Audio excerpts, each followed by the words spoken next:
Plus, a first in Smiths Falls.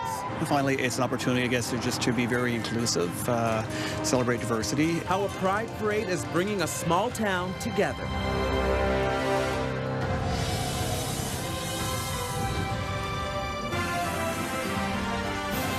In other news tonight, history is unfolding this hour in a small town west of Ottawa.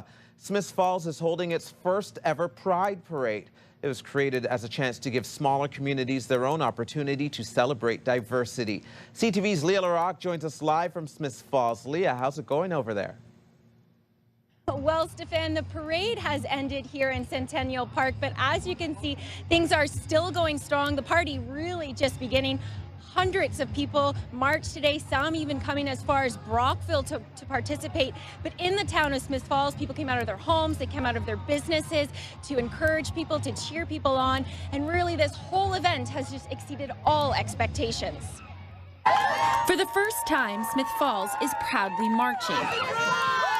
It's a moment James A. Perkin has been waiting for since he was 16. It's been very emotional, and there's been times I've had to stop and take a breath and take it all in. He says his experience coming out as a gay man was positive, but knows in a small town that isn't always the case. People coming all week telling me about uncles or family members, friends that they've had who have had to have lived in the closet and had very sad lives because of their fear of bigotry. Back in March, Perkins and 4 others started planning Smiths Falls' first ever Gay Pride Parade. I think it's important that they have a youth perspective. Including Jane Ford, who jumped on the chance to be part of history. Having been born in Smiths Falls and growing up, it means so much to actually see my community. My workplace over at the Railway Museum, they just flew a flag for me, which is so cute. I actually cried. Small signs like that can be seen all over the town. When the small organizing committee started planning the parade back in March, they weren't sure what to expect or what reaction would be like.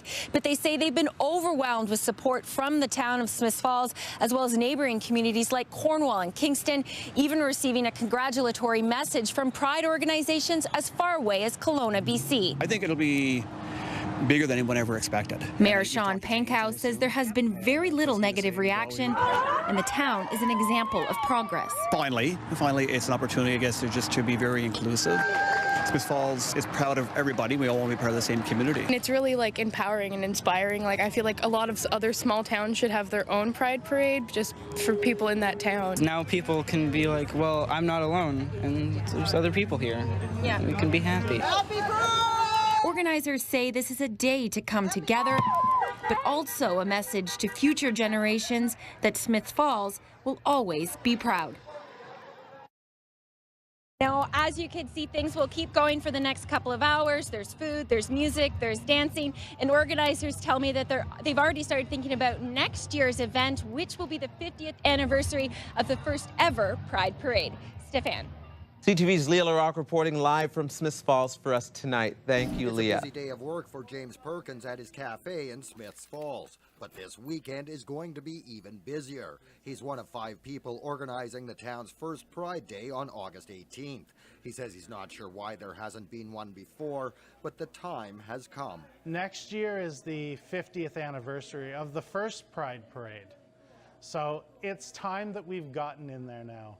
Perkins says the original plan was to keep the event small for the first go-round, but with support coming from places like Cornwall and Kingston, Smiths Falls Pride is getting more proud. We do have a few floats registered, we do have a few vehicles registered, and some groups registered, but until we're lining them up on Saturday, I don't know how many we're going to have. Perkins says, with the exception of a couple of emails, the reception in the Smiths Falls community has been overwhelmingly positive. They have, religious objections to this, but I'm not an ambassador of that. I'm not here to tell anybody what's right and what's wrong. Some area businesses have put supportive displays in their windows, and a pride flag now hangs in front of Town Hall. Jennifer Lockett is a member of Smiths Falls transgender community. She says she's excited to be part of local history. I think that's going to be good. It's going to be a lot more people in the Pride, and this is going to be the first time in the Smiths Falls Pride. In downtown Smiths Falls, most people are accepting, if not welcoming, of this weekend's event. I support them all the way. I think it's, it's great that they have an outlet, and it's great that they have a voice now. It shows people sing, and it's all good, and it might bring more tourists to Smiths Falls. And with them, a little more pride and inclusiveness to town. Darren Davis, CKWS News, Smiths Falls.